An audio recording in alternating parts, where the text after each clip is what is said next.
Okay, இந்த நாளில் கர்த்தர் நம்மோட பேசுகிற ஒரு வார்த்தை யாக்கோபு 1:20 மனுஷருடைய கோபம் தேவனுடைய நீதி நடப்பிக்க மாட்டாதே. இந்த நாள் செய்திக்கான தலைப்பு, கோபம் கொண்டாலும் பாவம் செய்யாதிருங்கள். அப்ப கோபம் அப்படின்ற ஒரு மறைவான ஒரு பாவத்தை நம்ம என்ன செய்ய போறோம் அப்படின்னா, இந்த நாள் உடைத்து உங்களை விட்டு நீக்கி போட, சுத்திகரிக்க தேவன் உங்களை அழைக்கிறவராக இருக்கிறார். இத்தனை பேர் நான் ரொம்ப கோவப்படுவேன். கோவம் வந்தா நான் பொருளெல்லாம் உடைப்பேன், அடிப்பேன், பக்கத்தில் இருக்கணும் அடிப்பேன், கடிப்பேன். அப்படியே இருக்கு. கோபத்தோட எக்ஸ்ட்ரீம் லெவல் கடி, அடி, வார்த்தையை விடுவது, பயங்கரமான காரியங்கள்லாம் இருக்குது. அதனாலதான் ஆண்டு சொல்றாரு, நம்ம கோவப்பட்டாலே என்ன பண்ணுவோம், ஆட்டோமேட்டிக்கா பாவம் வந்துடும் அப்படின்றாரு.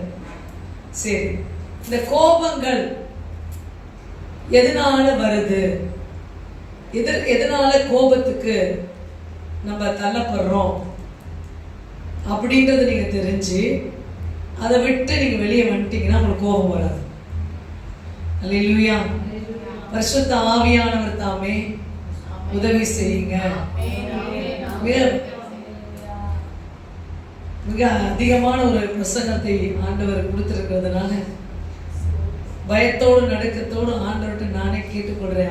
ஆவியானவரே, போதிக்கிற ஆவியானவர் தாமே இந்த சபையை சாந்தம் உள்ள சபையாய், மனத்தாழ்மையும் சாந்தம் என்ற நுகத்தை சுமக்கிற ஒரு சபையாய், உம்முடைய நுகம் அதுவாய் இருக்குது என்று சொன்ன அந்த மனத்தாழ்மையும் சாந்தத்தையும் சுமக்கிற ஒரு சபையாய் மாற்ற வேண்டும் என்று பரிசுத்த ஆவியானவரே உம்மிடத்தில் நான் ஜெபிக்கிறேன். ஆவியானவர் தாமே ஒருவரோடு கூட பேசுவீராக. இயேசுவின் நாமத்தில் நான் ஜெபிக்கிறேன் நல்ல பிதாவே. ஆமென். சந்தோஷம், கர்த்தருக்கு ஸ்தோத்திரம். நானும் ரொம்ப ஆசையா தான் இருக்கேன். இது ஒரு கண்டிப்பா 2 சண்டே எடுக்கிற மாதிரி இருக்கும். இப்ப நான் ஒரு ஃபர்ஸ்ட் பார்ட் எடுத்துறேன். நம்ம வாழ்க்கையிலேயே ஒட்டி போய் கிடக்கிற ஒரு விஷயமா இருக்கு. இந்த கோபம் இல்லாம போறதுக்கு நிறைய பேர் இந்த உலகத்துல நிறைய ஆலோசனை சொல்றாங்க.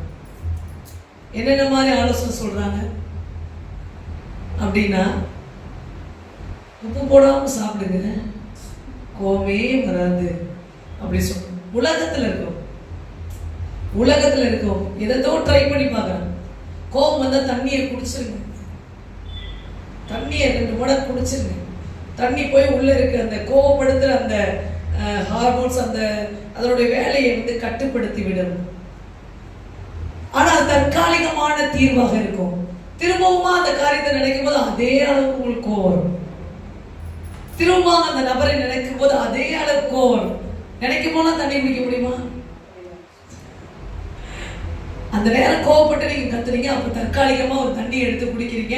அந்த சரீரத்துல அந்த தண்ணி போய் சேர்ந்தோட ஒரு தன்மையை உங்களுக்கு உண்டு பண்ணுது. அந்த கோபம் குறையுது.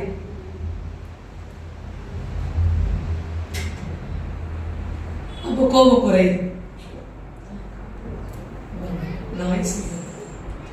ஓகே, பாருங்க, இப்ப அது தற்காலிகமான தீர்வு. ஆனா நிரந்தரமான தீர்வை கொடுக்கிறவர் யாரு? கர்த்தர் மட்டும்தான். சரிங்களா? சோ கோபம் அவ்வளவு அப்படி நம்ம ரொம்ப கவனிக்க வேண்டிய ஒரு விஷயமா அப்படின்னா, ரொம்ப கவனிக்க வேண்டிய விஷயம். சரிங்களா? அதாவது மூடன் தான் கோபப்பட்டுக்கிட்டே இருக்கான்னு பைபிள் சொல்லுது. அல்லேலூயா. சோ நீங்க கோபப்படுறதுனால உங்க ஆசீர்வாதத்தை இழக்க நேரிடும். நிறைய விஷயம் இருக்கு. அதுல மிகப்பெரிய நிலைக்கு நீங்கள் தள்ளப்படுவீர்கள். தேவனுடைய ஆசீர்வாதத்தை விட்டு நீங்க விலகி போற நிலைக்கு வரும். சரி, இன்னைக்கு இந்த கோபம் எப்படி வந்தது அப்படின்றத நம்ம பார்க்கலாம். ஆதியாகமம் 4ஆம் அதிகாரம் எதனால கோபம் வருது, ஃபர்ஸ்ட் எப்படி அது வந்து நமக்குள்ள செயல்பட ஆரம்பிக்குது அப்படின்றத ஃபர்ஸ்ட் தெரிஞ்சுக்கலாம். ஆதியாகமம் 4ஆம் அதிகாரம் 3வது வசனத்தில் இருந்து. சில நாள் சென்ற பின்பு காயின் நிலத்தின் கனிகளை கர்த்தருக்கு காணிக்கையாக கொண்டு வந்தான். ஆபேலும் தன் மந்தையின் தலையீற்றுகளிலும் அவைகளின் கொழுமையானவைகளிலும் சிலவற்றை கொண்டு வந்தான். ஆபேலையும் அவன் காணிக்கையும் கர்த்தர் அங்கீகரித்தார், காயினையும் அவன் காணிக்கையும் அவர் அங்கீகரிக்கவில்லை. அப்பொழுது காயினுக்கு மிகவும் எரிச்சல் உண்டாகி அவன் முகம் நாடி வேறுபட்டது. அப்பொழுது கர்த்தர் காயினை நோக்கி, உனக்கு ஏன் எரிச்சல் உண்டாயிற்று? உன் முகநாடி ஏன் வேறுபட்டது? நீ நன்மை செய்தால் மேன்மை இல்லையோ? நீ நன்மை செய்யாதிருந்தால் பாவம் வாசற்படியில் படுத்திருக்கும், அவன் ஆசை உன்னை பற்றி இருக்கும், நீ அவனை ஆண்டு கொள்ளுவாய் என்றார். காயின் தன் சகோதரனாகிய ஆபேலோடே பேசினான். அவர்கள் வயல்வெளியில் இருக்கும் சமயத்தில் காயின் தன் சகோதரனாகிய ஆபேலுக்கு விரோதமாய் எழும்பி அவனை கொலை செய்தான். இப்ப இந்த காயினோட கோபம் எங்க போகுது? கொலை செய்யற அளவுக்கு போகுது. கோபம் வந்தாலே ஒண்ணு நல்லா தெரிஞ்சுக்கோங்க, ஒண்ணு உங்களை அழிச்சுப்பீங்க, இல்ல பக்கத்துல இருக்கவனை அழிச்சிருப்பீங்க. இந்த கோபம் மூற்றவனை அழிப்பீங்க. அல்லேலூயா. அழிவு என்பது என்னது? தீமை. தேவன் நமக்கு ஜீவனை கொடுக்க வந்தார். அழிக்க வர்றது யாரு? அழிக்கிறது யாரு? விசுவாசம். அப்ப அந்த அழிவுக்குரிய சிந்தனைகள் உங்களுக்கு எப்படி வருகிறது? கோபம் கொள்ளும் போதுதான் வருகிறது. அல்லேலூயா. காயின் எதற்கு ஆபேலை கொன்றார்? எதனால கொண்டாரு அப்படின்னு பாத்தீங்கன்னா, ஆபேலுடைய காணிக்கையை தேவன் ஏற்றுக்கொண்டார், காயினுடைய காணிக்கையை ஏற்றுக்கொள்ளவில்லை. ஏன் ஆபேலுடைய காணிக்கையை தேவன் ஏற்றார், காயினுடைய காணிக்கையை ஏற்றுக்கொள்ளவில்லை என்பது உங்களுக்கு தெரியும். தெரியாதவர்களுக்கு நான் சொல்லுகிறேன். காயின் என்ன செய்தார் என்றால், தன் நிலத்துல விளைஞ்ச கனிகள் இதுல எல்லாவற்றிலையும் கொஞ்சம் டேமேஜா, கொஞ்சம் வேணான ஒரு நல்லா இருக்கிறதெல்லாம் விட்டுட்டு, கொஞ்சம் ஒரு நசல் கொண்டது இப்படிலாம் இருக்கிறது, கொஞ்சம் ஒரு மாதிரி இருக்கிறதெல்லாம் எடுத்துட்டு வந்து ஆண்டவருக்கு காணிக்கையா படைச்சிட்டு, ஆபேல் தன்னுடைய கையில் இருந்த, ஆபேலுக்கு ஒரு வேலையும் காயினுக்கு ஒரு வேலை கொடுக்கப்பட்டது. காயின் நிலத்தை உழுகிறவனா இருந்தால், ஆபேல் என்ன செய்தார் என்றால், அவர் ஆடு மாடுகளை மேய்க்கிற பணியை செய்தார். ஆபேல் காணிக்க என்ன கொண்டு வராரு? கொழுத்த கன்றுகளை கொண்டு வந்து காணிக்க வைக்கிறார். 2 காணிக்கையும் பலிபீடத்தில் வைக்கப்படுகிறது. தேவன் ஆபேலின் காணிக்கையை ஏற்றுக்கொண்டார். ஏன்னா இவர் காணிக்கை எப்படி இருக்கிறது? அது குறைவானதை எடுத்துட்டு வந்து தேவனுடைய பாதத்தில் வைக்கிறாரு. ஆபேல் நிறைவானதை எடுத்து, சாதாரணமா இருக்கிறது, கொழுத்த கன்றுகளை கொண்டு வந்து வைக்கிறார். இப்ப ஆண்டவர் யாரு நிறைவா கொடுத்தானோ, யாரு நிறைவா செய்தானோ அவன் காணிக்கையை ஏற்றுக்கொண்டார்.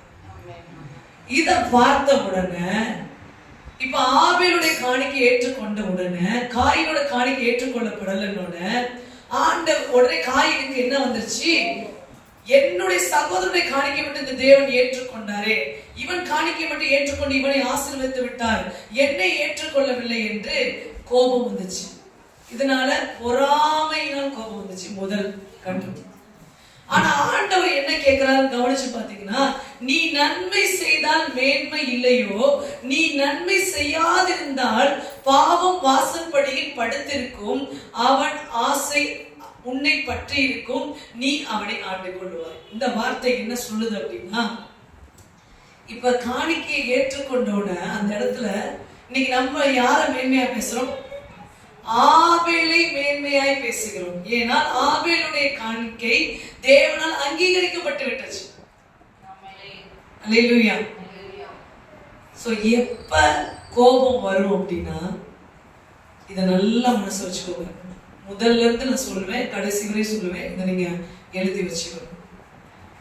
எப்போ உங்களுக்கு கோபம் வரும்னா, உங்க மேன்மையை இழப்பதாக நீங்கள் எண்ணுகிற இடத்தில் எல்லாம் உங்களுக்கு கோபம் வரும். அல்லேலூயா. எத்தனை பேருக்கு புரியுது? உங்களை மேன்மையா வச்ச இடத்துல இருந்து உங்களை மேன்மையா எண்ணாம உங்களை தள்ளும் போது உங்களுக்கு என்ன வரும்? கோபம் வரும். இங்கே அப்படிதான் நடந்தது. காயின் ஆபேல் 2 பேரும் காணிக்கை வைக்கும் போது ஆபேலின் காணிக்கை அங்கீகரிக்கப்பட்டது, காயின் காணிக்கை தள்ளப்பட்டது.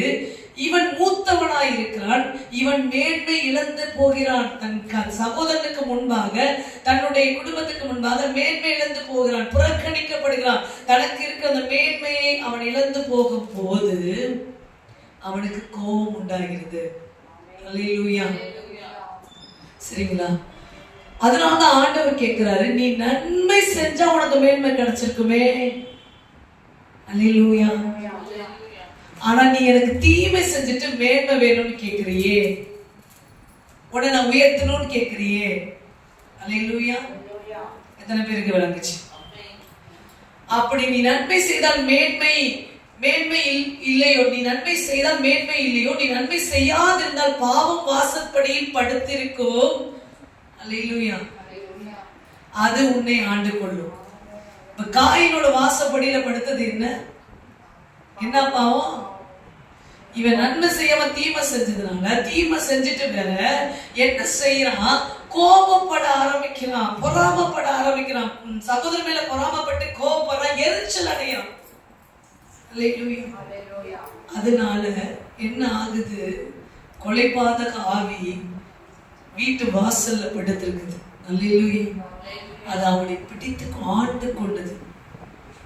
அல்லேலூயா. அதனால பிறகு விளங்குது. உனக்கு மேன்மையை தேடிய போது, உனக்கு ஒரு மேன்மை தெரியல, அப்பதான் உனக்கு அது கிடைக்காத பட்சத்துல உனக்கு என்ன வருது? கோபம் உண்டாகிறது. அல்லேலூயா. எத்தனை பேருக்கு விளங்குது? அல்லேலூயா. கர்த்தர் கொடுக்கிற வெளிப்பாடுகளுக்காக நன்றி செலுத்துங்க. ஆமென். இன்னொன்னு, இந்த இடத்துல 2 விஷயம் வேலை பார்க்குது. கோபமும் பொறாமையும். இவர் மேல தன்னுடைய காணிக்கை மட்டும் ஏற்றுக்கொள்ளப்படலை அப்படின்னும் போது, தான் நிராகரிக்கப்படுகிறோம் போது அவருக்கு என்ன வருது? பொறாமை வருது. அல்லேலூயா. இந்த பொறாமையும் கோபமும் சேர்ந்துதான் ஆபேலை கொல்ல பண்ணினது, கொலை செய்ய வைத்தது. இன்னும் ஒரு இடத்துல போய் பார்த்தோம் அப்படின்னா, இந்த அதிகாரத்துல தொடர்ந்து நம்ம வாசிப்போம். 8வது வசனத்துல, காயின் தன் சகோதரனாகிய ஆபேலோடு பேசினான். அவர்கள் வயல்வெளியில் இருக்கும் சமயத்தில் காயின் தன் சகோதரன் ஆபேலுக்கு விரோதமாக எழுப்பி அவனை கொலை செய்தான். எப்ப உனக்குள்ள கோபம் வருதோ, மர்டர் பிளான் ஸ்டார்ட் ஆயிடுச்சு. ஆமாங்க. அல்லேலூயா. அவனை இங்கிருந்து கிளப்பணும், அவனை இங்கிருந்து போட்டு தள்ளணும், அவனை அழிச்சிடணும், அவன் இருக்கக்கூடாது. நான் இருக்கிற ஸ்பாட்ல அவன் இருக்கக்கூடாது. கோபத்தோட நிக்கிறது இல்ல, ஆட்டோமேட்டிக்கலி என்ன பண்ணுது? பிளான் ஸ்டார்ட் ஆகுது. அதனாலதான் அவனை கூப்பிட்டு தனியா பேசி அவனை காலி பண்ணிட்டான். அல்லேலூயா.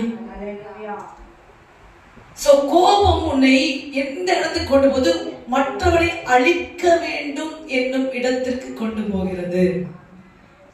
நம் தேவன் அழிக்கிறவர் அல்ல, உருவாக்குகிறவர், ஜீவன் கொடுப்பவர். நீ அழிக்கணும்ன்ற எண்ணத்துக்குள்ள போகும்போது பிசாசு உன் வீட்டுல படுத்துரும். அல்லேலூயா. அப்புறம் ஓமேல படுத்துரும். அல்லேலூயா. கடைசியில் என்ன ஆயிரும்? அவனை கொலை செஞ்சுட்டு, நீங்க நிறைய கேஸ்லாம் பார்க்கணும் பார்த்தீங்களா, போயிட்டு ஜெயில உட்காந்துருக்கலாம். அல்லேலூயா. சோ இன்னைக்கு நீங்க கொல்றது எப்படின்றத நான் வேற விதத்துல சொல்றேன். சரி, அடுத்தது பார்க்கலாம். 9வது வசனம். கர்த்தர் காயினை நோக்கி, இப்ப கொலை செஞ்சுட்டான், நல்ல ஒரு மர்டர், சிறப்பா ஒரு மர்டர், தன் சகோதரனை அழிச்சிட்டு வந்துட்டு உட்கார்ந்துருக்கான் காயின்னு. கர்த்தர் காயினை பார்க்கிறார். கர்த்தர் காயினை நோக்கி, உன் சகோதரனாகிய ஆபேல் எங்கே என்றார். அதற்கு அவன், நான் அறியேன், என் சகோதரனுக்கு நான் காவலாளியும். நான் என்ன அவனுக்கு எஸ்கார்டான்னு யார்கிட்ட பேசணும்? அல்லேலூயா. இவனுக்குள் பூத்த அந்த பாவம், அந்த கோபம் ஆண்டவரை எதிர்க்க பண்ணுகிறது. அல்லேலூயா. இப்ப ஏன் ஆண்டவர் தெரியாதா? ஆண்டவர் வந்து கேட்கும் போது எப்பயுமே தப்பு செஞ்சோம் ஆண்டவர் கேட்பாரு. ஏன்னா நீ ரிக்ரெட் உள்ள வந்து மனம் திரும்பியான்னு பார்ப்பாரு. ஆமென். இந்த இடத்துல காயின், ஆமா நான் அவசரப்பட்டு என் சகோதரன் கொண்டுட்டேன், தெரியாம எனக்கு ஏதோ கோவம் வந்துச்சு, ஒன்னும் சொல்ல, அப்படி சொல்லல. என்ன சொல்றாரு அவருக்கு? என்ன நான் தான் அவரை இந்த உலக பாக்கெட்ல வச்சிருக்கேன், நான் காவலில் வச்சிருக்கேன் சொல்லுவாங்க பார்த்தீங்களா? அந்த மாதிரி பேசுற ஆண்டவர்கிட்ட பேசலாமா? ஆண்டவர் என்ன சொன்னார் பாருங்க. அதற்கு அவர், என்ன செய்தாய்? என்ன செய்த? உன் சகோதரனுடைய ரத்தத்தின் சத்தம் பூமியிலிருந்து என்னை நோக்கி கூப்பிடுகிறது. இப்பொழுது உன் சகோதரனுடைய ரத்தத்தை உன் கையிலே வாங்கிக் கொள்ள தன் வாயை திறந்த இந்த பூமியில் நீ சபிக்கப்பட்டிருப்பாய். அல்லேலூயா. அப்ப கோபம் காயினை எங்கு கொண்டு போய் சேர்த்தது? சாபத்துக்கு நேராய் கொண்டு போய் சேர்த்து விட்டது. அல்லேலூயா. சோ அவ்வளவு முக நாடி, சில பேர் பார்த்தீங்கன்னா டக்கு டக்கு டக்குன்னு முக நாடியை மாத்திரம். முகநாடி மாறுறதுனாலே கோபம் தான் உள்ள உட்கார்ந்து இருக்குது. கோபத்தின் ஆவி. அல்லேலூயா. இந்த முக நாடிய ஏன் மாத்துற? ஏன் முகநாடி உனக்கு வேறுபடுது? முகநாடி மாற்றாதுன்னு ஆண்டவர் சொல்றார். அப்ப என்ன அர்த்தம்? கோபப்படாத. நீ நன்மை செஞ்சா உனக்கு நன்மை கிடைக்கும். நீ தீமை செஞ்சுட்டு நன்மை உனக்கு மேன்மை கிடைக்கணும்னு நீ நினைக்கிறது எவ்வளவு பெரிய தவறு. அல்லேலூயா. சோ முதல் கட்டத்துல நான் உங்களுக்கு என்ன சொல்றேன் அப்படின்னா, மேன்மையை நீங்க தேட ஆரம்பிக்க உங்களுக்கு கோபம் வரும். நன்மை செய்து நீங்கள் மேன்மையை தேடலாம். ஆனா நான் என்ன வேணா செய்வேன், ஆண்டவர் என்னை மேன்மைப்படுத்த வேண்டும் என்று எண்ணும் போது சகோதரர்களுக்குள்ள என்ன வந்துருது? போட்டி, பொறாமை, கோபம் வந்து அவனை அழித்து போடுகிறது. ஆமென். இதுதான் காயின் ஆபேலுடைய காரியத்துல நம்ம தெளிவாய் அறிந்து கொள்ளக்கூடிய ஒரு விஷயமா இருக்கிறது. ஆமென். ஹல்லேலூயா.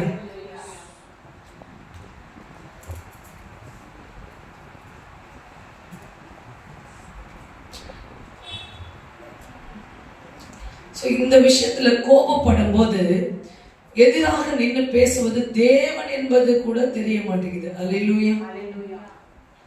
அதனாலதான் இந்த இடத்துல அவர் சொல்றாரு, நான் என்ன என் சகோதரனுக்கு காவலாளியா? என்னிடத்துல எதற்கு நீங்க கேக்குறீங்க அப்படின்னு. மனதுல வந்து மனசாட்சி நிமித்தம் உணரவே இல்லை. கொலை செஞ்சு அவனை புதைச்சிட்டு வந்து உட்கார்ந்துட்டு ஆண்டவர் கேட்கும் போது சொல்லியிருக்கான். அல்லேலூயா. அப்ப ஆண்டவர் வந்து, நீ இந்த பூமியில் இருக்கனால சாபத்தோடு இருப்பாய் என்று சொல்லி கர்த்தரே சபித்துட்டார். அல்லேலூயா. சோ எப்படிப்பட்ட ஒரு நிலை கோபம் உண்டு பண்ணியிருக்கிறது என்பதை நீங்க தெரிஞ்சுக்கொள்ளுங்க. Thank you Jesus.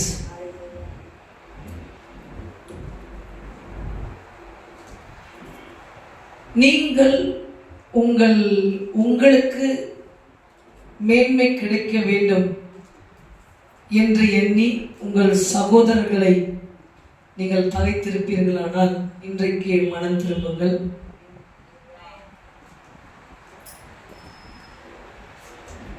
உன்னிடத்தில் நீ அன்பு கூறுவது போல பிறரிடத்திலும் அன்பு கூறுவாயாக.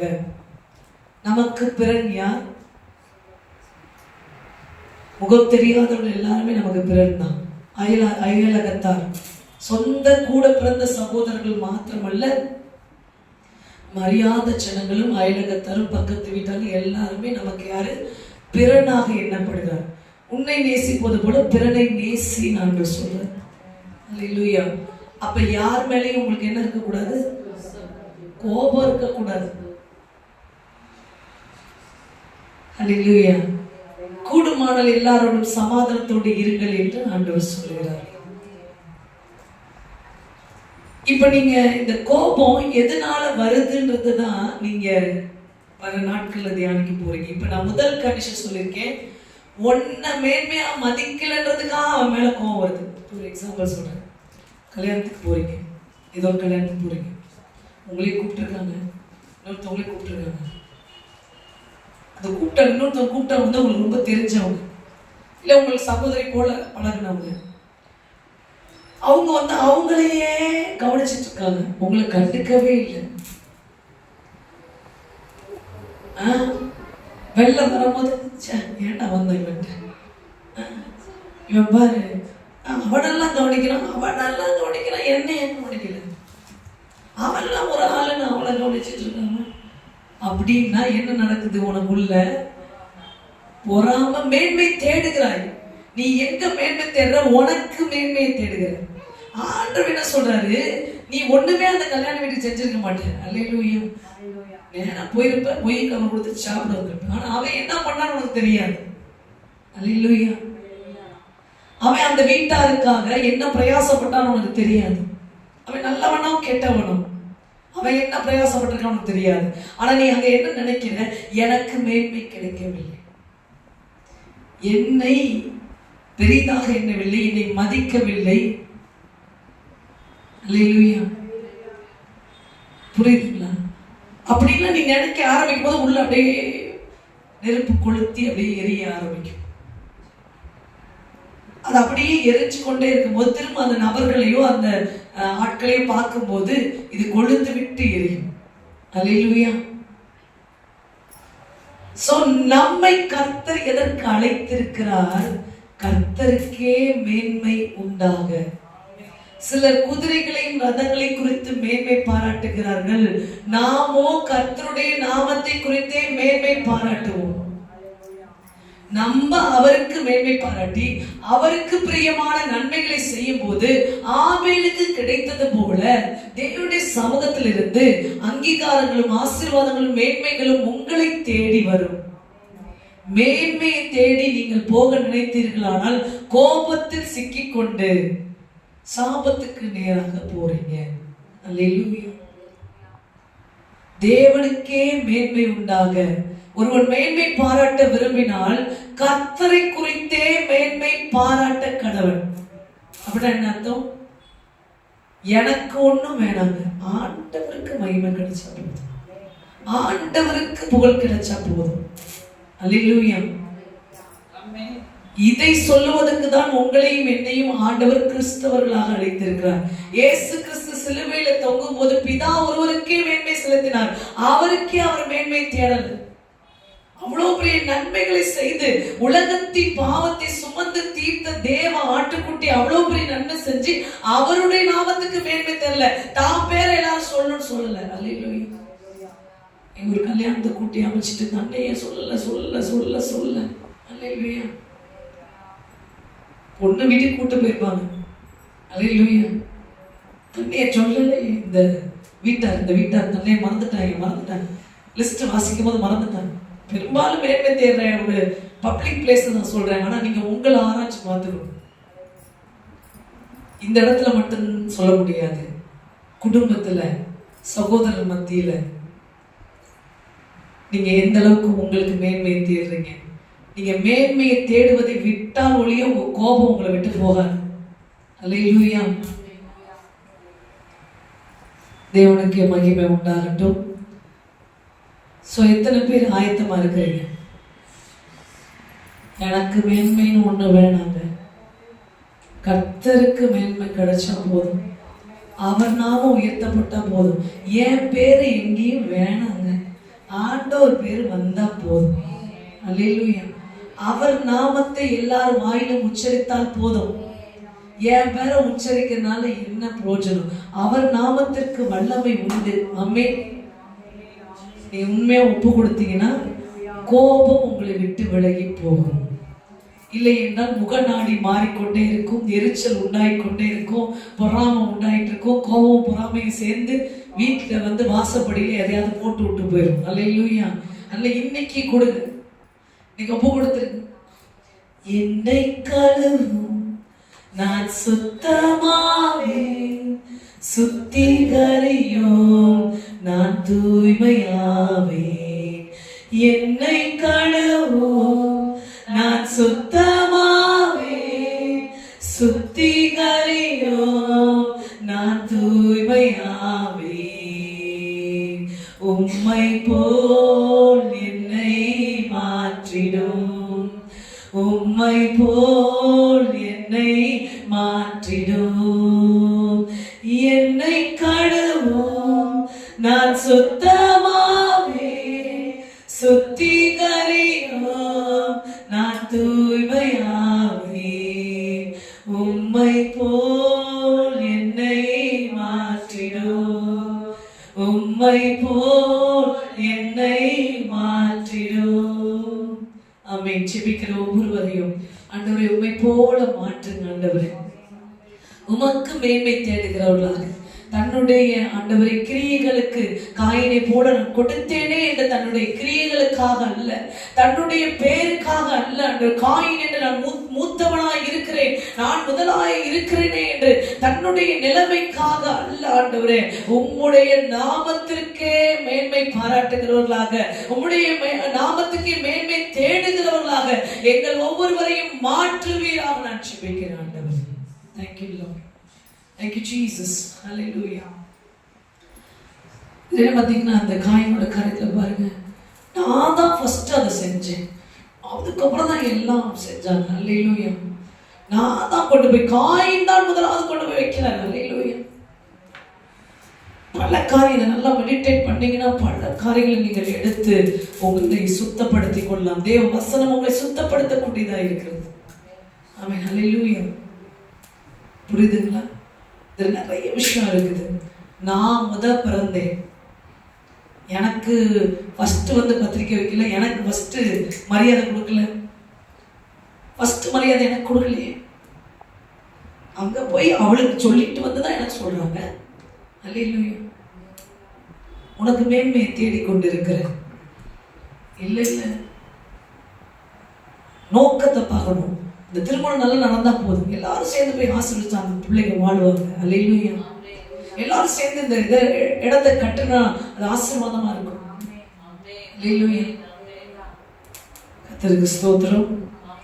சோ உங்களை நீங்க முழுசா அர்ப்பணிங்க. எங்கெல்லாம் இந்த குழம்பு கரைத்துக்கு போயிருமா, கடைசியா அந்த மிளகா பொடி கூட தான் அவங்க தூங்கினாங்க. நான் தான் பண்ணேன். ஆனா பாராட்டு முழுக்க அவங்களுக்கு போயிட்டு இருக்கு. எப்படி அதை என்னால் ஜீரணிக்க முடியாது. என் பேர் அவங்க சொல்லல, நான் செஞ்சேன்னு சொல்லல. அவங்க வெளியே வாயை திறக்கலன்னா நானே திறந்துருவேன். கோவம் வருது உள்ள, ஏன்னா எனக்கு மேன்மை கொடுக்கல. கர்த்தருக்கு ஸ்தோத்திரம். எல்லாரும் சாப்பிட்டாங்களா? கர்த்தருக்கு ஸ்தோத்திரம். ஆமென். சொல்லுங்க, உங்களுடைய அன்றாட வாழ்க்கையில எந்த அளவுக்கு நீங்க மேன்மையை தேடுறீங்க? ஒருவேளை மொத்ததாய் நல்ல விஷயம் செஞ்சாரு, அவருக்கு மேன்மை கிடைக்கல, யார் அவருக்கு நினைப்பூட்டி கொடுத்தாரு? கர்த்தரே. அகாஸ்வேரு ராஜாவுக்கு நினைப்பூட்டி, நீ செஞ்ச நல்லதுக்கு அவங்க மிளகாப்பொடி தானே போட்டாங்க, நீ மொத்தமும் செஞ்சில்ல, அவங்களுக்கு பாராட்டு கிடைச்சிச்சு, போட்டு கர்த்தருக்கு ஸ்தோத்திரம், எல்லாம் சாப்பிட்டு நல்லா இருந்தீங்களா, போதுப்பா, ஓகேப்பா, அடுத்த நாள் கண்டுபிடிக்கப்படுவாய், நீதான் அந்த குழம்பையை செய்தான் என்று. அல்லேலூயா. நீ நன்மை செஞ்சினா உனக்கு மேன்மை உண்டு. அல்லேலூயா. ஆனா ஒண்ணுமே செய்யாம மிளகாப்பொடி தூண நீ என்ன சொல்லல அப்படின்னு நீ நினைச்சீனா, அல்லேலூயா, மொத்த குழம்பும் வேற ஆள் வச்சா, கடைசியா கொண்டு போய் சர்வ் பண்ணது மட்டும் தான் நான். ஆனா எனக்கு மேன்மை வேணும்னு நீ நினைச்சீனா, ஆண்டவர் அந்த இடத்துல நீ கோவப்பட்டு நின்னா, நீ சாபத்துக்கு நேரா போயிட்டு இருக்கிற, அவன் ஆசீர்வாதத்துக்கு நேரா போயிட்டு இருக்கான். அல்லேலூயா. சோ நல்லா தியானம் பண்ணுங்க, கர்த்தருடைய வார்த்தையை தியானம் பண்ணுங்க. மேன்மையை கர்த்தருக்கு தேடும் போது நீங்க சமாதானத்தோடு இருப்பீங்க, இருதய சமாதானத்தோடு இருக்கும். அல்லேலூயா. மேன்மை உனக்கென்று தேடும் போது உனக்கு கோபம் வந்துட்டே இருக்கும். இல்ல சின்ன சின்ன விஷயம் சொல்றேன், உங்களுடைய வேலை ஸ்தலத்துல எல்லா இடத்துலயும் நீங்க உங்களை ஆராய்ந்து பாரு. இந்த கோபம் எதனால வருது, அதனுடைய ஆழம் என்னன்றதை நீங்க அறியணும். ஆமென். மேன்மையினால மட்டும் வந்துச்சுன்னா உடனே தூக்கி வீசிடுங்க. ஐயோ, ஒரு பூச்சி, ஒரு அருவருப்பான ஒரு காரியத்தை உங்க கையில இருந்தா என்ன பண்ணுவீங்க? சே அப்படியே தூக்கி போடுவீங்களே, அந்த மாதிரி தூக்கி போட்டு. அல்லேலூயா. நீங்க தூக்கி போட்டுட்டீங்கன்னா ஆசீர்வாதமா இருப்பீங்க. ஆமென். அல்லேலூயா. இல்லைன்னா அது உங்களை பாவத்துக்கு நேராக தள்ளக்கூடியதா இருக்கிறது. இரண்டாவது ஒரு சகோதரனை குறித்து நாம் பார்க்க போறோம். ஆதியாகமம் 37 அதிகாரம் யோசேப்பு, உங்களுக்கு தெரியும், யோசேப்போடு கூட பிறந்த சகோதரர்கள் யோசேப்பை அவர்கள் என்ன செய்தார்கள், என்ன செய்ய நினைத்தார்கள், அது உங்களுக்கு தெரியுமா? யோசேப்பை அவர்கள் சகோதரர்கள் என்ன செய்ய நினைத்தார்கள்? எடுத்துக்கொள்ளும். ஆதியாகமம் 37ஆம் அதிகாரம். எழுதிட்டீங்களா எல்லாரும்? 37ஆம் அதிகாரத்துல அவர்கள் என்ன செய்கிறார்கள்? முதல் வசனத்திலிருந்து நம்ம வாசிக்கலாம். முதல் வசனத்திலிருந்து 5வது வசனம் வரை வாசிங்க. யாக்கோபு தன் தகப்பன் தங்கியிருந்த கானான் தேசத்திலே குடியிருந்தார். யாக்கோபுடைய சந்ததியில் வரலாறு யோசேப்பு 17 வயதிலே தன் சகோதரனை ஆடிலே வைத்துக் கொண்டிருந்தார். அந்த இளைஞன் பில்கால் சில்கால் என்னும் தன் தகப்பனுடைய மறுமனையாட்டிகளின் மகளோடு இருந்து அவர்களுடைய துன்மார்க்கத்தை தன் தகப்பனுக்கு சொல்லி வருவான். இஸ்ரவேலின் முதிர் வயதிலே யோசேப்பு தனக்கு பிறந்ததினால் இஸ்ரவேல் தன் குமாரர் எல்லாரிலும் அவனை அதிகமாய் நேசித்து அவனுக்கு பல வர்ணமான அங்கியை செய்வித்தான். அவனுடைய சகோதரர் எல்லாரிலும் அவனை தங்கள் தகப்பன் அதிகமாக நேசிக்கிறதை அவன் சகோதரர் கண்டபோது அவனோட பச்சையமாய் பேசாமல் அவனை பகைத்தார். இப்ப ஒரு பகை அங்க ஸ்டார்ட் ஆகுது. என்ன நடக்குது? தகப்பன் என்ன பண்றாரு? யோசேப்பை மட்டும் பலவண்ண அங்கி கொடுக்குறாரு. ஏன் பலவண்ண அங்கி யோசேப்புக்கு கொடுத்தாரு? அந்த யாக்கோபு வந்து யோசேப்புக்கு ஏன் பலவண்ண அங்கி கொடுத்தாரு? ஏன்னா மத்த 11 பேர் என்ன பண்றாங்க அப்படின்னா துன்மார்க்கமாக திருட்டு வேலை எல்லா வேலையும் பார்க்கறாங்க. ஆனா யோசேப்பு அதை வந்து தன்னுடைய தகப்பனுக்கு தெரியப்படுத்துகிறாரு. அதனால அவருக்கு ஒரு கிரெடிட்டை கொடுக்கிறாரு. யோசேப்புக்கு யாக்கோபு ஒரு கிரெடிட்டை கொடுத்திருக்கிறாரு. அப்படி கிரெடிட்டை கொடுத்திருக்கிறத பார்த்தோன்னே 12 பிள்ளைங்கள 11 பேரும் ஒரே ட்ரெஸ், இவங்க மட்டும் யோசேப்பு மட்டும் ஒரு ட்ரெஸ்ல இருக்காரு. உடனே இவங்களுக்குலாம் என்ன வந்து பகை வருது ஆட்டோமேட்டிக்கா. இவன் மட்டும் கலர் கலரா ட்ரெஸ் போடுறான் அப்படின்னு ஃபர்ஸ்ட் வருது. அடுத்தது ஆண்டவர் என்ன செய்யறாரு? யோசேப்புக்கு ஒரு சொப்பனம் கொடுக்கிறாரு. உன் சகோதரர்கள் எல்லாரும் வந்து உன்னிடத்தில் பணிந்து கொள்வார்கள் என்ற சொப்பனத்தை கொடுக்க. தொடர்ந்து நீங்க வாசிச்சு பார்த்தீங்கன்னா தெரியும். அப்படிப்பட்ட சொப்பனத்தை கொடுத்த உடனே யோசேப்பு என்ன பண்றாரு? இதை போய் தன் சகோதரனுக்கு சொல்றாரு. நீங்க எல்லாரும் வந்து என்னை பணிந்து கொள்ள ஒரு அரிக்கட்டு வந்து எல்லா அரிக்கட்டையும் வந்து அந்த அரிக்கட்டை வணங்குற மாதிரி பாக்குறேன்னு. அப்ப நாங்கெல்லாம் ஒன்ன வந்து வணங்குவோமா அப்படின்னு சொல்லி மற்ற சகோதரர்களுக்கு இன்னும் கோபம் வருது. இல்லையா? இந்த கோபத்தின் முடிவு என்ன செய்கிறது அப்படின்னு பார்த்தோம்னா 16வது வசனம் 37:16 வசி. அதற்கு அவன், என் சகோதரரை தேடுகிறேன், அவர்கள் எங்கே ஆடு மேய்கிறார்கள் சொல்லுங்கள் என்றான். அந்த மனிதன், அவர்கள் இவ்விடத்திலிருந்து போய்விட்டார்கள், தோத்தானுக்கு போவோம் என்று அவர்கள் சொல்ல கேட்டேன் என்றான். அப்பொழுது யோசேப்பு தன் சகோதரரை தொடர்ந்து போய் அவர்களை தோத்தானிலே கண்டுபிடித்தான். அவர்கள் அவனை தூரத்திலே வர கண்டு அவன் தங்களுக்கு சமீபமாய் வரும் முன்னே அவர்களை கொலை செய்யும்படி சதியோசனை பண்ணி ஒருவரை ஒருவர் நோக்கி, இதோ சொப்பனக்காரர் வருகிறான், நாம் அவனை கொன்று இந்த குறிகள் ஒன்றிலே அவனை போட்டு ஒரு துஷ்டமிருகம் அவனை பட்சித்தது என்று சொல்லுவோம், வாருங்கள் அவனுடைய சொப்பனங்கள் எப்படி முடியும் பார்க்கலாம். இப்படி சொப்பனம் பார்த்துட்டே இருக்கான், அதை இதை சொல்லிட்டு இருக்கிறான். அவனை இன்னைக்கு இங்க வனாந்திரத்துல murder plan, next murder plan. Hallelujah. இதை தாண்டி அவன் போக கூடாது. திரும்பி வீட்டுக்குள்ளே அவன் நுழையக்கூடாது. அல்லேலூயா. என்ன பண்ணக்கூடாது? அவன் வீட்டுக்குள்ளேயே நுழையக்கூடாது. இங்கேயே அவன் கதையை முடிச்சிடணும். நம்ம அப்படி எல்லா சகோதரர்களும் சேர்ந்து கொலை பிளான் போடுறாங்க. சரிங்களா? இது எதுக்கு அப்படின்னா யோசேப்பு மேல இருந்த பொறாமையினால. ஆமென். அந்த பலவண்ண அங்கி அவங்கள ரொம்ப டிஸ்டர்ப் பண்ணிருச்சு. 2வது சொப்பனம், தேவன் கொடுத்த அந்த சொப்பனத்தை இவங்களால ஏத்துக்க முடியல. நான் போய் உனக்கு கீழே இருப்பேனா? அல்லேலூயா. இங்கேயும் பாருங்க, சகோதரர்கள் தேவன் கொடுத்த சொப்பனத்தையே எதிர்த்து தனக்கு மேன்மையை தேடுகிறார்கள். அல்லேலூயா. நீ எங்களுக்கு கீழே பிறந்தவன், நீ வந்து அடியில பிறந்தாரு, நான் வந்து அல்லேலூயா உனக்கு முன்னாடி வளர்ந்துருக்கிற நீ வந்து உன் கால ஆடுவோம். கொஞ்சம் யோசிச்சு பாருங்க, நீங்க யோசிச்சு பாருங்க, இங்க இருக்கவங்க யோசிச்சு பாருங்க. உங்களை இப்போ வந்து அவங்களாம் ஏன் கோவப்பட்டாங்கன்னா, உங்க தம்பி காலில் நீங்க விழுகணும். கொஞ்சம் யோசிச்சு பாருங்க, உங்க தங்கச்சி காலில் நீங்க விழுகணும். என்ன விசர மாட்டீங்க போலயே. இப்படி ஒரு சொப்பனத்தை பார்த்து யோசேப்பு சொல்றாரு, நீ வந்து என் காலில் விழுகிற. சொல்லி பாருங்களேன், உங்கள்ட்ட யாரும் சொல்லட்டுமே, நீ வந்து என் காலில் விழுகிற. கடவுள் காட்டுறாரு, அது கடவுள் உன் காலில் விழுகிறான்னு காட்டுறாரு. நான் எவ்வளவு புரிய. இப்ப அவங்க எல்லாருமே வந்து ரொம்ப மோசமானவங்க சொல்ல முடியாது. அவங்களுக்கு என்ன அப்படின்னா கோத்திர பிதாக்கள் அவங்களும் ஆசீர்வதிக்கப்பட்டிருக்கிறாங்க. யாக்கோபின் ஆசீர்வாதம் அவங்க மேல இருக்குது, 12 பேர் மேல இருக்குது. அப்ப இவங்கெல்லாம் விட இவர் ஆண்டவர் எடுக்கிறாரு. ஏன்னா என்ன குணம்? துன்மார்க்கத்துக்கு எதிர்த்து நிற்கிறார், கெட்டதுக்கு எதிர்த்து நிற்கிறார். அல்லேலூயா. இப்படி ஒரு வார்த்தையை சொல்லும் போது உங்க மனசு என்ன சொல்லுது சொல்லுங்க. இப்ப நீங்க தான் ஆரஞ்சுப்பா. உங்களுக்கு தங்கச்சி தம்பிகள்லாம் இருக்காங்கன்னு நினைக்கிறேன். ஆமா. சரி, அது பிரச்சனை கிடையாது. இப்ப நீங்க வந்து உங்களுக்கு கீழே இருக்கவங்க காலில் விழுகும்படி ஒரு சொப்பனம் கண்டு உங்க கூட பதம் வந்து வைத்தியக்காரன் போல. அல்லையா, நம்ம தான் இவனுக்கே சாப்பாடு போட்டுட்டு இருக்கோம். இவன் நாள் நம்ம விழுகுறது, நம்ம போட்ட பழைய சட்டையெல்லாம் இவன் போட்டுக்கிட்டு இருக்கிறான். இவன் நாள் போய் நம்ம விழுகுறது தான். ஆண்டவர் அப்படி காமிக்கிறான், உனக்கு எவ்வளவு கொழுப்பு போட்டுங்க அப்படின்னு சொல்லிட்டு அந்த அந்த கோவம் வருது உள்ள. ஏன் கோவம்? அது லைட்டா எழும்புது. கொஞ்சமா எழும்புச்சு, இப்ப ரொம்ப ரொம்ப எழுப்பிக்கிட்டே இருக்கு. நம்மளும் அப்பா சொன்ன பேச்சை கேட்டு ஆடு மாடு வச்சு எல்லா இடத்துக்கும் போயிட்டு அவருடைய மந்தையை பார்த்துட்டு இருக்கோம். அவர் சொன்னதுதான் கீழ்படிச்சிட்டு இருக்கோம்.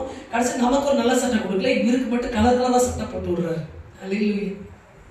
இப்படியே ரைஸ் ஆகி எங்க பிளான் போகுது? Murder plan. யோசிச்சு பாருங்க, யாருக்காவது மர்டர் பிளான் போடுறீங்களான்னு. சரிங்களா? அல்லேலூயா. இவன் தூக்கி குழியில் தூக்கி போட்டாங்க. எப்படி உயிரோட தூக்கி குழியில் போட்டார்கள் யோசேப்பு. இந்த கடவுள் கிருபையில ரூபனை எழுப்பி ஆண்டவர் கொல்ல வேணாமையா, காசுக்கு வித்து போடலாம். யூதா பயங்கரமா காசு விஷயத்துல கரெக்டா கதல் பிடிச்சிட்டாரு. அல்லேலூயா. வீணாக்குவோம் காசுக்கு. யூதா கொடுத்த அட்வைஸ் என்னன்னா, காசுக்கு வித்துருவோமே. அல்லேலூயா. காசுக்கு வந்து எகிப்துக்கு வித்து போய் யோசேப்பை ஆண்டவர் எப்படி தேசத்தின் அதிபதியாய் மாற்றினார் என்பது உங்களுக்கு தெரியும். ஆமென். இப்ப பொறாமையினால் உண்டான தனக்கு மேன்மை தேடினதும் பொறாமையினால் உண்டான அடுத்த கோபமான செயல் சகோதரனை அழிக்கிற எண்ணத்துக்கு கொண்டு போகிறது. எவ்வளவு டேஞ்சர்ஸ் பாத்தீங்களா? நீங்க ரொம்ப லைட்டா நினைக்கிறீங்க. அவனுக்கு கிடைக்கிற ஆசீர்வாதத்துல இருந்து அவனை தள்ள நினைக்குது. யோசேப்புக்கு கிடைக்க வேண்டிய ஆசீர்வாதம், தகப்பன் கையிலிருந்து கிடைக்க வேண்டிய ஆசீர்வாதத்திலிருந்து அவனை துரத்தி விட நினைக்குது. அல்லேலூயா. இவங்களுடைய மேன்மையின் எண்ணங்கள், இவர்களுடைய பொறாமையின் எண்ணங்கள். ஆமென். அல்லேலூயா. கொஞ்சம் கஷ்டமா இருக்குது போல, ஆனா இன்னைக்கு சுத்திகரிக்கப்படட்டும். நமக்கே தெரியாம நமக்கு மேன்மை தேவை, பெருமை உழைச்சோம். பெருமையும் மேன்மையும் கொஞ்சம் அக்கா தங்கச்சிங்க மாதிரி தான். அல்லேலூயா. தங்கச்சியை அமைச்சு விட்டுருவோம், ஏன் அதை மட்டும் வச்சுக்கிட்டு நம்ம. அல்லேலூயா. அதை இன்னைக்கு கழுவி அனுப்பி விட்டுருவோம். சரி, அடுத்தது மூன்றாவது ஒரு மனுஷனை குறித்து நான் சொல்லுகிறேன். சவுல் தாவீது. சவுல் என்ன செய்கிறார்? தாவீதை கொல்ல துரத்திக்கிட்டே இருக்கார். ஏன் தெரியல? ஒரே ஒரு ரைம் தான், ஒரு வார்த்தை காதல பட்டுருச்சு. இங்க ஒரு சொப்பனம் வந்து தூக்கி குழியில போட்டு கொன்றலான்னு முடிவுக்கு வந்துச்சோ, அதே மாதிரி ஒரு வார்த்தை தாவீது சவுல் காதல கேட்டுருச்சு. என்ன? ஆமா, சூப்பர். சவுல் கொன்றது 1000, தாவீது கொன்றது 10000 என்று ஜனங்கள் பாடினார்கள். இங்க யோசிக்க, அக்கா சூப்பர் தான், ஆனா வந்து அதை விட நீ ரொம்ப சூப்பர்னா இங்க இருக்கவங்க என்ன ஆகும்? அல்லேலூயா. அல்லேலூயா. இப்ப அவங்க சும்மா சொல்ல, தாவீது சும்மா வேஸ்ட், சவுல் சும்மா வேஸ்ட்னு சொல்லல. இந்த போர்க்களத்துக்கு போய் சவுல் சொன்ன போற தாவீது பண்ணிட்டு வெற்றி எடுத்துக்கிட்டு திரும்புறாரு. அப்படி திரும்பும் போது மக்கள் எல்லாம் பார்த்து சந்தோஷப்பட்டு, சவுல் என்னமோ 1000 பேரை தான் கொன்னா, தாவீது அதோட மகா பெரிய வீரனா இருக்கிறான், 16 பேரை கொன்னான். நமக்கு உங்களுக்கு புரியணும்னா, நீ செஞ்ச சாப்பாடு நல்லா இருந்துச்சு, ஆனா அவ செஞ்ச சாப்பாடு இன்னும் சூப்பரா இருந்துச்சு. அல்லேலூயா. வந்துச்சியா பொறாம? அல்லேலூயா. நீ பண்ணது ஓகே, உனக்கு கிரெடிட் இல்லாம ஓகே கிரெடிட், ஆனா அங்க டபுள் ஓகே, வெரி குட். அல்லேலூயா. உடனே உள்ளத்துல ஒரு குச்சி, ஒரு கல்லு, ஒரு கம்பி நுழைச்சு, அதுதான் அந்த மேன்மை, அதுதான் அந்த மேன்மை. அல்லேலூயா. மேன்மையை தேடுவது. அந்த இடத்துல அந்த பாடல், அந்த ரைட்ஸ் சவுல தூங்க விடல. அந்த ஒரு ரைட்ஸ் இவங்க பாடின அந்த ஒரு பாட்டு சவுல நிம்மதியா படுக்கையில படுக்கவே முடியா. தாவீது இவனை பாராட்டி பேசுறாங்க, இவனை பாராட்டி ஜனங்கள் சொல்றாங்க, இவனை அழிச்சே ஆகணும். அல்லேலூயா. அப்படி நினைச்சாரு பாருங்க, பொறாமை நாவி உள்ள உட்கார்ந்துருச்சு சவுல்கிட்ட. அல்லேலூயா. அந்த பொறாமையின் ஆவியே தாவீது இசை வாத்தியத்தை வாசிக்கும் போதுதான் அவரை விட்டு வெளியே போகுது. திரும்பி யோசிக்கும் போது உள்ள வந்துருது. தாவீது வாசிக்கும் போது வெளியே போகுது, யோசிக்கும் போது உள்ள வந்துருது. அல்லேலூயா. இதெல்லாம் உங்களுக்கு தெரியும் நம்பி நான் பேசிட்டு இருக்கேன். இதெல்லாம் பைபிள்ல இருக்கு. அல்லேலூயா. அப்ப யோசிக்கும் போது போன ஆவி எங்க இதெல்லாம் தெரிஞ்சுக்கணும். நீங்க சத்தியம் தெரியலன்னா நீங்க கரசேர முடியாது. அல்லேலூயா. இவருக்கு இந்த ரைட்ஸை கேட்டோன்னா ஒரு யோசனை வந்துச்சு. இவங்களுக்குலாம் மர்டர் பிளான் மாதிரி அவருக்கு ஒரு யோசனை வந்துச்சு. என்னன்னா எல்லாரும் அவனை பாராட்டுறாங்க, எல்லாம் அவனை பாராட்டுறாங்க, நம்மளை விட அவனை பாராட்டுறாங்க அப்படின்னோன்னு யோசனை வந்துச்சு. யோசனை வந்தோன்னா அது பொறாமையா மாறுது. பொறாமையின் ஆவி உள்ள குடி கொட்டுறது. இதை போக்குறதுக்கும் தாவீது தான் வராரு. ஒருத்தர் இசை வாத்தியங்களை வாசித்து தேவனை ஆராதிக்கும் போது அந்த ஆராதனை இடத்துல பொறாமையின் ஆவி வெளியே போகுது. உடனே தாவீதை கூட்டிட்டு வா, அவர் வாசிக்கும் போது ஆவி வெளியே போகுது. அவர் வெளியே போனோடனே இவன் அந்த ரைட்ஸ் ஞாபகம் வந்துருது. அல்லேலூயா. அந்த நடந்த காரியங்கள் ஞாபகம் வந்துருது. உடனே இவன் யோசிக்கிறான், திரும்பவுமாக பொறாமையின் ஆவி அவனை ஆண்டு கொண்டது. கடைசியில் செத்தது யாரு?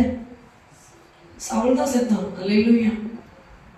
தாவீதை துரத்தி போய் கொல்றேன்னு போயிட்டு கடைசி சவுல் போர்க்களத்துல இறந்து போனவனா இருக்கிறான். அல்லேலூயா. அவனே கத்திய வச்சு அவனே தற்கொலை பண்ணுகிற நிலைமைக்கு ஆயிடுச்சு. அல்லேலூயா. சோ இவ்வளவு மோசமானது கோபம். அந்த கோபம், பொறாமையினால் உண்டான கோபம் கொல்லணும்ன்ற இடத்துக்கு போகுது. இயேசு கிறிஸ்துவையே மற்ற ஆசாரியர்கள் பொறாமையினால் சிலுவையில் ஒப்பு கொடுத்தார்கள். அப்ப இப்ப நான் 2 கேரக்டர் பேசிட்டு இருக்கேன். 2மே மறைந்திருக்கிற பாவம் தான், பொறாமையும் கோபமும். இது 2ம் மற்றவனை அழிக்க வேண்டும் என்று எண்ணத்துக்குள்ள போகுது. அவன் சரியானவனாக இருப்பானால் உன்னை அழித்து விடும். அல்லேலூயா. சவுல் கத்திய வச்சு தானே விழுந்து செத்த மாதிரி செத்த போற இடத்துக்கு போகும். அல்லேலூயா. அதனால இந்த பொறாமையின் எண்ணங்கள் விலகி போக வேண்டும். எனக்கு மேன்மையை தேட மாட்டேன், ஆண்டவருக்கே மேன்மையை தேடுவேன். ஆமென். அல்லேலூயா. இதெல்லாம் இப்ப இன்னைக்கு நேத்து வந்ததா இருக்காது. சரிங்களா? ரொம்ப நாளா உங்களுக்குள்ள உங்களுக்கு மேன்மையை தேடுகிற எண்ணங்கள் குடிக்கொண்டு இருக்கும். எனக்கு இதெல்லாம் செஞ்சு முடிச்சு எனக்கு ஒரு மேன்மை கிடைக்கும். அல்லேலூயா. அப்படியே சில பேர் செய்வாங்க. உனக்கு உன்னை மேன்மைப்படுத்த நான் சொல்லுவேன் அடிக்கடி, எதுக்குப்பா உங்களுக்கு மரியாதை, உங்களுக்கு கணத்தை தேடுறீங்க? உங்களுக்கு மரியாதை கணத்தை கொடுக்க வேண்டியது யாரு?